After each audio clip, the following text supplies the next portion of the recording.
Welcome to another episode of Toya Talks Wrestling. In today's episode, we're going to talk about things that happened on Raw. Let's start off with the Bronson Reed versus and Braun Strowman. So, in the beginning of Raw started off like how they start off with their PLEs, and by that I mean how in the beginning of the PLE, they'll talk about as the superstars are coming into the stadium or the arena, they're like, oh yeah, this person is about to fight this person's about to fight that person. So that they showed like Braun Breaker, Jey Uso. They showed, I think maybe Rhea Ripley, I don't know. But the last person they showed was Dominic Mysterio and Liv Morgan coming in a lowrider with hydraulics, with the hydraulics and everything. As Liv and Dom are like getting out the car, here comes like Braun Strowman just attacking Bronson Reed in the beginning of the show, and they were fighting, and you see Liv and Dom like leaving, going to the arena or whatever, and then you just see these two big ass men fighting each other. So later on, Bronson Reed had a match with The Miz that The Miz requested.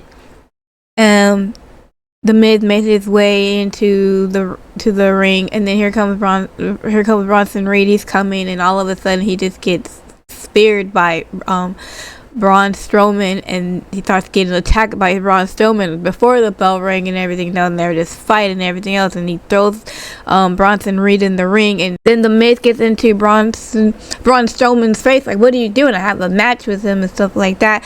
And then Braun Strowman's arguing with the Miz and everything else, and here comes Bronson Reed. He comes and he's like pretty much attacks both of them from the apron onto the floor, and then they just Bronson Reed and Braun Strowman just going at it back and forth. Like, man, it was just like this. It was epic. It was like, my goodness, right? Here comes security, and they're trying to stop it, and they couldn't stop it, and they're getting Bronson Reed is turning up the security, Braun Strowman is turning up the security, everything is just like a fucking ass mess, and then they kept going at it. I don't know, it was a good 5 minutes, something about them just fighting each other. It was so fucking good. I'm like, oh my god, I love this feud so much. It is so fucking good. I mean, it's giving Braun Strowman, it's making Braun Strowman look good. It's giving Bronson Reed is like becoming a hot fucking item on Raw right now. I mean, it's everything. It's just so good. It's so good that they're gonna have a last man standing match. Wait, scratch that. I'm wrong. That's not what it is. It's the last monster standing match. I don't know when this match is going to be, but my goodness, I hope WWE has insurance of all the things that are going to be broken in this match, because this is going to be fucking epic. My gosh. Oh my god. I can't wait. I am foaming at the mouth. But that is all for that. Okay, another thing that happened on Raw was we finally got a stipulation for the Women's World Championship match between Liv Morgan and Rhea Ripley. Liv Morgan and Dominic Mysterio were in the ring, and Liv Morgan was basically just saying, oh, I took this from Rhea, I took that from Rhea, everything else. Rhea comes out and says, don't worry, Liv, I'm not gonna hit you, blah blah blah, I have something to tell you. They had a little back and forth. Rhea finally told her what she needed to tell her. Was basically Adam Pearce made it so that Dominic Mysterio, since he's always getting involved in Liv's matches, making sure she kept her title, making sure she won, everything else, that he would be suspended up on the ring in a shark cage. So basically, as Rhea said, he'll be behind bars. So he'll be in a shark cage above the ring. This can mean one or two things. One, that, as I said before, they could have Raquel Rodriguez come back and help Liv keep her title if they want to keep this going, and maybe have Rhea Ripley retain the title back at Survivor Series. You can do that, or Liv somehow can get Dominic down from the Shark Tank and also retain her title at that way. Or even part of the other Judgment Day members can come out and help Liv or something. I don't know. I honestly don't think that this feud needs to last any longer. I understand people are like, well, this is the hottest thing going for as far as the women's in Raw. I agree, it is, but her fighting for the title at Survivor Series, it's what exactly is she freaking surviving? You know what I mean? It's I guess she's surviving two women now, because she's gonna have if Raquel Rodriguez comes back and helps Liv, I guess. But it's I feel and I'll talk more about this next week at the prediction show, but I feel Bad Blood should be it. I don't think it should go any further. As far as what's gonna happen after Rhea Ripley gets the title back, okay, so we have 2 months, a month, really, right, to figure out something for her to do, or figure out an opponent for her. You know what I mean? If we have we have the Saudi Arabia show, and then you have Survivor Series, which you could put her in a Survivor Series within a War Games on a team, and then have Liv be on the other team or whatever like that, if you still want to fight to continue this feud. Because that Liv Morgan's probably going to get a rematch anyway, so I don't think it's completely going to be over. But yeah, I think personally, for me, I think it should be over at Bad Blood. I think the 2 matches that should end at Bad Blood for good is Rhea Ripley versus Liv Morgan, and CM Punk versus Drew McIntyre. Those are the matches that should just end right then and there. We don't need to see anymore. We don't, but that's the stipulation. I don't know how this is gonna work. I don't know what's gonna happen and everything like that. But I'm gonna be interested to see how Dominic is behind bars, because he was once in prison, right? He's a thug. He's a gangster. So he's been in prison before. So we'll see how he is behind bars. But that is that. But Rhea Ripley is a liar, because she said that she wasn't going to hit Liv, but she ended up headbutting her. So Rhea Ripley is a damn liar. Anyways, next topic. Okay, so we have Xavier Woods, Kofi Kingston, The New Day. So Xavier was seen in the back, sitting on some equipment, rubbing his man beard. I guess he was thinking about stuff. Here comes Kofi Kingston with some old props that had the bootios, and he had his old trombone. He was like, you know what, we need to get back to it, get back into winning. He's like, I got some I guess motivators for us. And Xavier Woods was like, yeah, that's cool and everything like that, but we need to be more serious now. We don't need to have all this other stuff. And Kofi's like, you know what, you're right. He goes, I'll tell you what, from now on, you're the QB. Whatever you want to do, that's what we'll do. As they were talking, American Made comes out, and they start laughing at them. And that guy, I don't know which one of the Creed brothers has a weird laugh. It's so fucking annoying. Anyways, so Chad Gable is like, look at guys, I told you how to win. I'm gonna tell you how not to win championships, and you don't need no busted ass cereal or some stupid trombone and everything else. And Xavier was like, you know what? Tell you what, me and Kofi are gonna fight you tonight, not the Creed brothers tonight. We want the Creed brothers, basically. He goes, you want the Creed brothers? You got the Creed brothers. And so they had a match. It was a pretty good match. Let's go ahead and fast forward to the end. Xavier was he was like dominating one of the Creed brothers. I don't know which one. Doesn't fucking matter.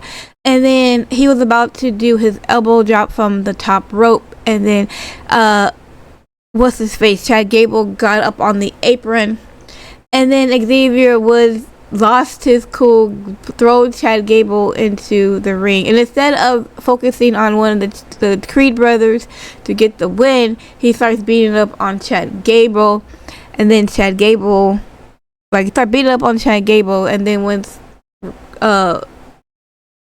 Xavier Woods threw Chad Gable out of the ring, the Creed brothers took advantage. They did their little finisher move with the Gable, with the ball thing, the Creed ball thing, and got the win over the New Day. So then later, the New Day was backstage, and Xavier Woods was like, man, that's my fault. He's like, hey man, that's no problem. You know, it happened. You lost your cool. It's cool and everything else. Here comes LWO with Rey Mysterio. Rey Mysterio is like apologizing for last week and talk about the communications and stuff like that. Xavier Woods kind of just snapped on like Rey Mysterio, and it's like, yeah, well, I don't want the apology unless the apology comes with a tag team title shot or something like that. And Rick Kofi's like, yo, man, calm down. It's like, and Rey Mysterio's like, dude, relax, right? You're the New Day. You'll bounce back. It's gonna be okay, and everything else. And he's like talking all this stuff, and I don't know what he said, but like Woods was like, yeah, all this information should be very helpful. Maybe you should talk to your son about this or something like that. And then Rey Mysterio was like, you know what? I don't need this. I have Finn Balor next week. I don't need to deal with you right now. You figure it out, whatever it is, whatever. I'm out. And then Woods got offended by that statement. He said, oh, you're gonna talk to Finn Balor because he's a world champion, just like you're a world champion. And then Kofi Kingston's like, that's not what he meant, right? He's like, oh, look, you're talking to another world champion. Like, no one wants to talk to me because I'm not a world champion, because I don't have a singles title and everything else. And Rey Mysterio basically was like, you know what? I tell you what, Finn Balor can wait. You want to fight me? Fine, we can fight next week, you and me. So there's a match next week between Rey Mysterio and Xavier Woods. My guess is that maybe if Xavier Woods is trying to go heel, he might try and like get Kofi to like help him out or something like that, and he'll be like, hey, why didn't you help me out there, or some shit like that. You know, I think that's what I'm thinking, right?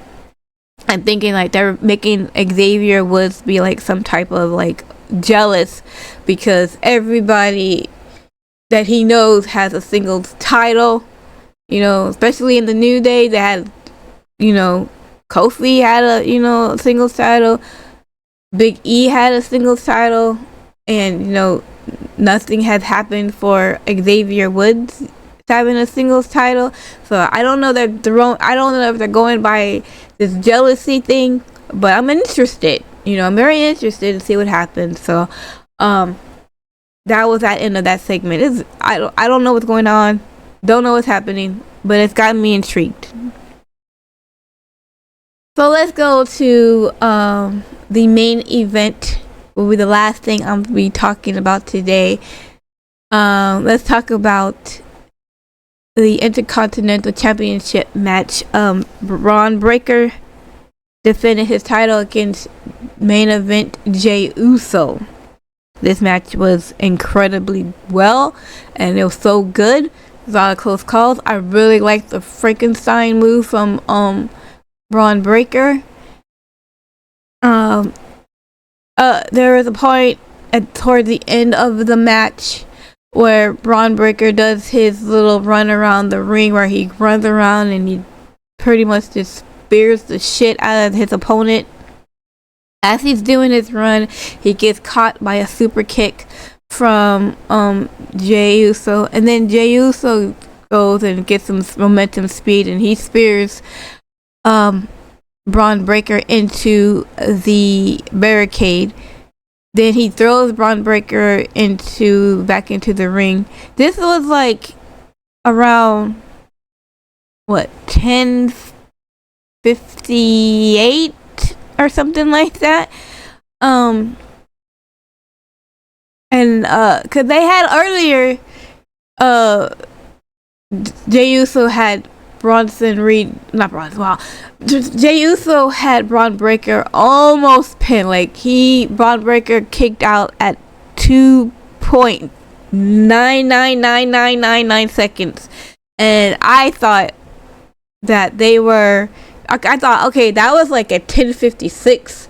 And I'm like, there's no way that he's gonna win because we ain't got no time. We ain't got no time, right?